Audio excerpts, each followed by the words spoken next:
Hello! Now, I thought that I would do something a little bit different for this video. This isn't a video where I'm showing off editing, and it's not even really a video about editing.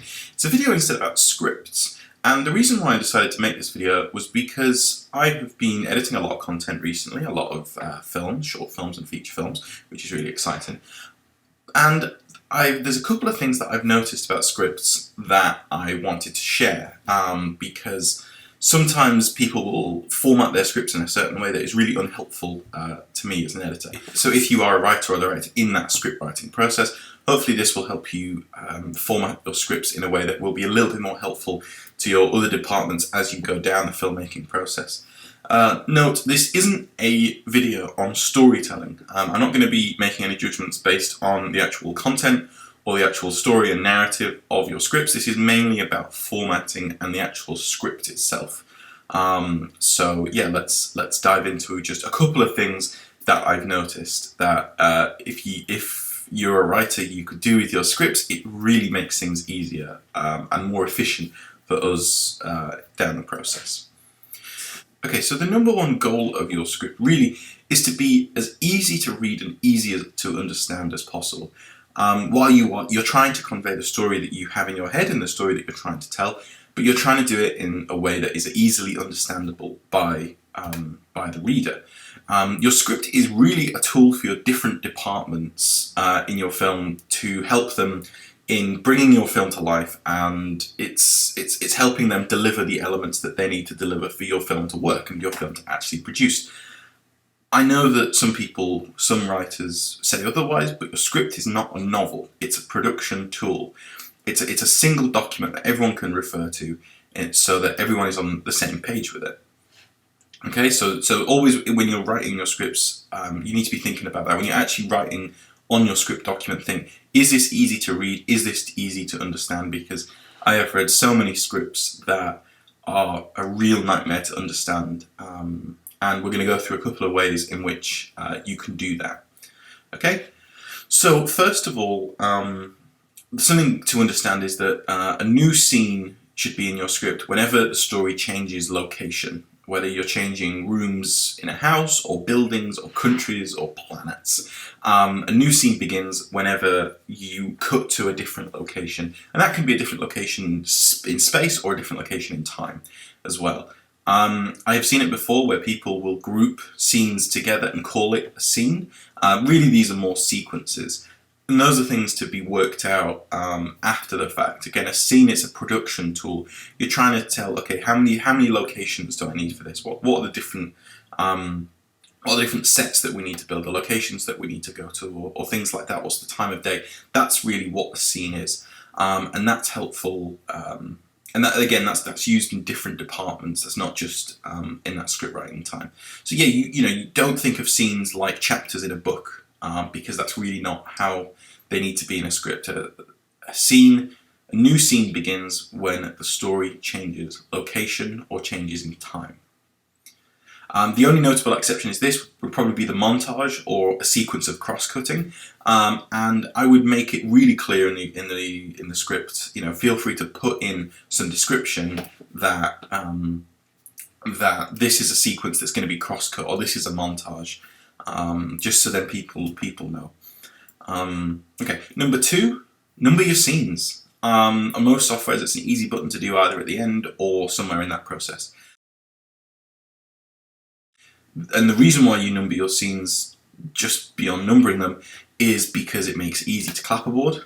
Because then you can just refer to this. This is scene 27, or this is scene 3, or whatever it is, and then all the different departments then can know exactly what scene they're referring to. It just makes it a lot easier rather than saying the scene under the bridge, during the day. It's like that's not very helpful. That could be a lot of scenes, and especially if you've got lots of scenes that happen in the same place, you need to number your scenes. Okay, number 3. Every time a new character enters a scene, and there is a little bit of a leeway with this, but the way that I've always found helpful is every time a new character enters a scene, put their name in capital letters, nice big block capitals. That is a tool for your actors. It's your tool for your casting. It's your tool for your production, and it's a tool for obviously your editing as well. People need to know who's in the scene, and putting each character when they enter the scene in big capital letters can really help with that. Now, some scripts do take the alternative approach where it's just when the first time they enter the story, the first time that character enters the script.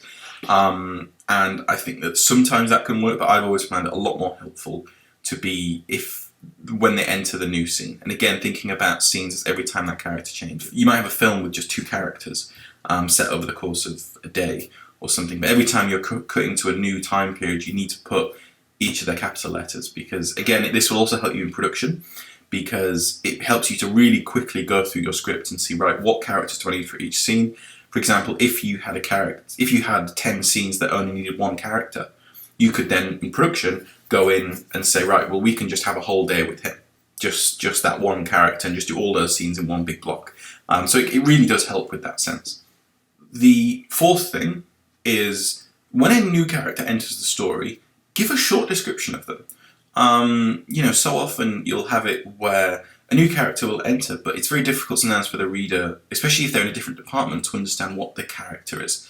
It's sometimes really helpful just to give a short 5-word description of them. So usually that is something like, you put it in brackets, and that's just a really quick way for those different departments who maybe haven't got a character sheet, or maybe just don't need it, but it gives them a really clear understanding of who that character is. Especially when you've got a big cast of characters, it can really help me as an editor just see clearly who is who in a scene. And then I'm not asking the director, oh, who's this guy, who's she, it's like all that kind of thing.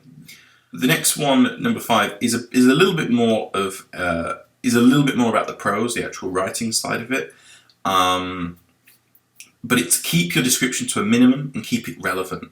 I've read scripts that on 2 ends of the spectrum. One, everything is described in detail, and again, it's more like a novel, and that can be really confusing because it's difficult sometimes to know what is the relevant piece of information here. And what do we want to focus on? And that's always what you need to be thinking about. What is relevant to the plot? It's Chekhov's gun. It's only describe something in the script that either the character interacts with or that is relevant to the plot and will come up later. So you really need to be thinking about that. And then also, I've had it on the other end of the spectrum where the script doesn't describe anything. And sometimes it can be really helpful just to say, let's say they walk into a bedroom. Well, what's the bedroom like? Is it clean and neat, or is it just scruffy and messy and everything's, there's glasses everywhere? Just to give the reader a little bit of a flavour of what's going on. Because again, this helps with different departments because it's reference points. It's saying, right, okay, messy room, that's this character's room. Clean office space, that must be this character. And that can really help also with different departments. If you've got costume or wardrobe or set dressing, it helps them to figure out, okay, it gives them hints as to what that character is. I mean, obviously they're going to sit down with the director and talk a lot about it, but this really helps with that. And the final thing is just to do a final pass when you're done. Check for spelling and grammar. Because I've read a lot of scripts that are not spelt correctly, and I very recently read a script where 2 characters have a very similar name, and in the initial pass I thought they were the same character, and it was very confusing. Because there was a couple of spelling issues throughout the script, it was confusing. So just run a spell check. It's not that difficult, it's just something you need to do before you send it out. And I guess a final post thing, give your script out to people purely in the basis of giving them copy feedback, which is more about the quality of writing, not necessarily feedback on the story. And this is really key. You want to get feedback for people to say, were you confused anywhere? Were my descriptions a bit awkward, or were there points where you didn't understand it? Because those are the type of areas. Again, if you've got a crew and a cast combined of 100 people plus, chances are someone's going to be confused somewhere. So you need to be trying to whittle down as many different places as possible. Also, if you're confused reading it, chances are people are not going to do their best job because they don't really know what they're doing. They don't really know quite what the script is asking, what it's trying to achieve. So again, it's going back to our number 1 thing. Easy to read and easy to understand. Clarity is the key with this, and it's always remembering your script is not a novel. Sometimes if you're pitching your idea, or if you're giving it to a very key member of production, maybe a producer, or if you're the writer giving it to another director, you could write a bit of a longer piece that is maybe written more in prose, a bit more like a novel. But in the beginning, what results in the script is a tool for production. It's not a novel. And it is there to get across the key pieces of information and to make sure that everyone on the production is on the same page with it. Okay, so that sums up my 5-ish observations about script writing. And again, it wasn't a video about storytelling, it was a video about the script format itself. Because that's really what it is. Again, it's just reminding script is a tool for production. It's not necessarily an artistic piece. The film is the artistic piece. So I hope you enjoyed it, and if you are I hope you learned something maybe, and if you are a writer or a director or you're writing scripts, I hope that maybe this has given you a couple of things to keep in mind, so that when you're bringing on new people, you don't have to spend a lot of time explaining it to them. Your script is really clear. So I hope that you liked that and you learned something hopefully from those 5-ish things. If you're a member in other productions, please comment below of other things that you've noticed on scripts that would help you, because that's it, we're all working together as a team, and the best films always come about when every department in production is on the same page and is working towards the same goal. Okay, so if you liked it, yeah, please like the video, subscribe, that'd be great. And I might do some more videos like this, so if you liked it, then let me know, and I'm happy to do more. Thank you very much. My name is Burney, and thank you very much.